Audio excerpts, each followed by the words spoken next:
Mechanism of breathing से। तो इसके अंदर 2 स्टेजेस आती हैं। सबसे पहले है इंस्पिरेशन। इंस्पिरेशन का मतलब यहाँ पे प्रेरणा नहीं है, इंस्पिरेशन का मतलब है इनहेलेशन, जो हम सांस को अंदर लेके जाते हैं। तो उसमें क्या होता है, ड्यूरिंग विच, जिसके दौरान एटमॉस्फेरिक एयर इज ड्रान इन, जिसमें जो वातावरण की जो एयर है उसको हम फेफड़ों के अंदर लेके जाते हैं। And expression by which alveolar air is released out. और एक्सप्रेशन जो हम नेक्स्ट स्टेप देखेंगे उसमें जो एयर है वो बाहर छोड़ी जाती है। तो इसमें जो स्टेप्स हैं वो क्या क्या रहेंगे, pressure with in air, with in lungs, lungs के अंदर जो प्रेशर होता है, इंट्रा पुलमिनरी प्रेशर बोलते हैं उसको, is less than the atmospheric pressure. तो जो सांस अंदर कैसे जाता है, क्योंकि अंदर वाला जो प्रेशर है लंग्स के अंदर वो क्या मिलेगा, यहाँ पे कम हो जाता है, और बाहर का प्रेशर है वो ज़्यादा है, जिसलिए बाहर का प्रेशर हमने देखा है नेचर के अंदर हाइयर कंसंट्रेशन से चीज़ें लोअर कंसंट्रेशन की तरफ मूव करती हैं। तो गैसेज के केस में प्रेशर होता है, तो प्रेशर बाहर ज़्यादा है, अंदर लंग्स में प्रेशर कम है, जिसकी वजह से जो एटमॉस्फेरिक एयर है वो लंग्स में एंटर करती है। There is a negative pressure in lungs which respect to atmospheric pressure. तो हम बोल सकते हैं कि जो प्रेशर है वो नेगेटिव है लंग्स के अंदर, नेगेटिव का मतलब कम है और एटमॉस्फेरिक प्रेशर ज़्यादा है। By contraction of diaphragm increasing volume of thoracic chamber in antero posterior axis. तो जो नेगेटिव प्रेशर है इसको कौन मेंटेन करता है, जो डायफ्राम है वो कॉन्ट्रैक्ट होता है। कॉन्ट्रैक्ट का मतलब है उसको वो नीचे की तरफ चला जाता है, जिसकी वजह से जो एयर जो वॉल्यूम होता है लंग्स के अंदर तो वो बढ़ जाता है। एंटीरियो पोस्टीरियर एक्सिस का मतलब है एंटीरियर पोस्टीरियर रीजन के अंदर जो कॉन्ट्रैक्शन है वो डायफ्राम शो करते हैं। एंटीरियर रीजन में जैसे माउथ होता है और एनस पोस्टीरियर रीजन में होता है, तो इस एक्सिस के दौरान एक जो डायफ्राम है तो वो कॉन्ट्रैक्शन शो करता है। उसके बाद जो contraction of external intercostal muscle lips up ribs.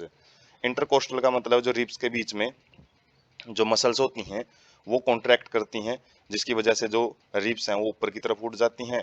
And sternum increasing in volume, और जिसकी वजह से स्टर्नम भी अपवर्ड साइड में उठ जाता है। इसकी वजह से भी जैसे हर जगह से यदि हम जिसको लंग्स को ऊपर की तरफ उठा रहे हैं, जैसे जो डायफ्राम है वो एंटीरियर पोस्टीरियर एक्सिस में कर रहा था, और जबकि जो ये रिब्स हैं और स्टर्नम है ये डोर्सो वेंट्रल एक्सिस में जो वॉल्यूम है उसको बढ़ा देते हैं।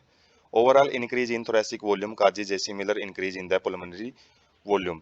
और इससे क्या होएगा, जो थोरैसिक वॉल्यूम है, जो चेस्ट के अंदर का वॉल्यूम है वो इंक्रीज हो जाता है, और चेस्ट के अंदर क्या होता है, मेनली लंग्स ही होते हैं, जिसकी वजह से जो पुल्मोनरी वॉल्यूम बोलते हैं वो भी क्या हो जाता है, इंक्रीज हो जाता है। An increase in pulmonary volume decrease intra pulmonary pressure.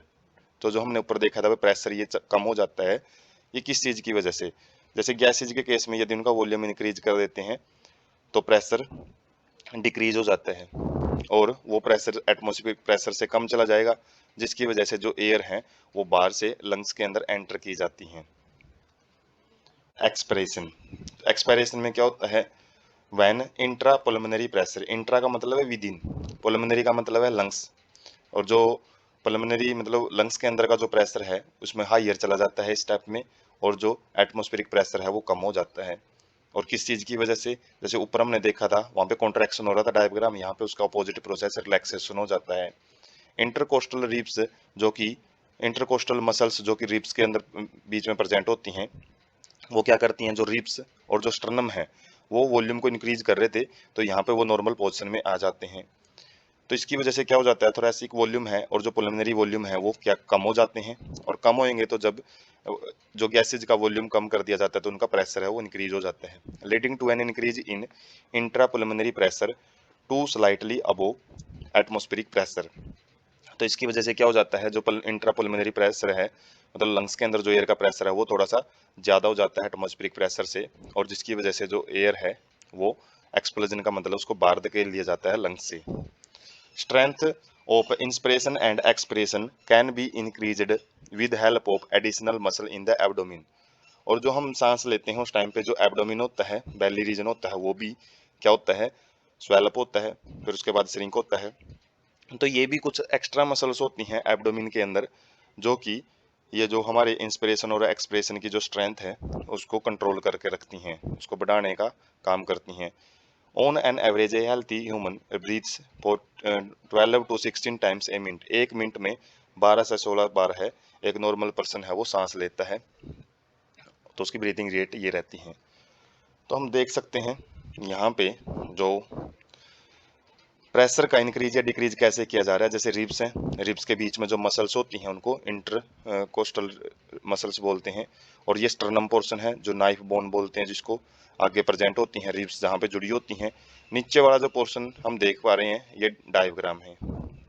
तो इसके अंदर क्या होता है, एक बारी जो वॉल्यूम है वो इंक्रीज किया जाता है, पल्मोनरी वॉल्यूम, जिसकी वजह से जो प्रेशर है वो कम हो जाता है, एयर अंदर आएगी, और जब प्रेशर को बढ़ा दिया जाता है तो एयर बाहर चली जाती है। तो यहाँ पे हम देख सकते हैं जो इंटरकोस्टल मसल्स हैं, और इसके अंदर जो अंदर का इंटरकोस्टल मसल्स हैं, ये क्या कर देती हैं, जब सांस अंदर लेके जाना तो रिब्स को फैला देती हैं।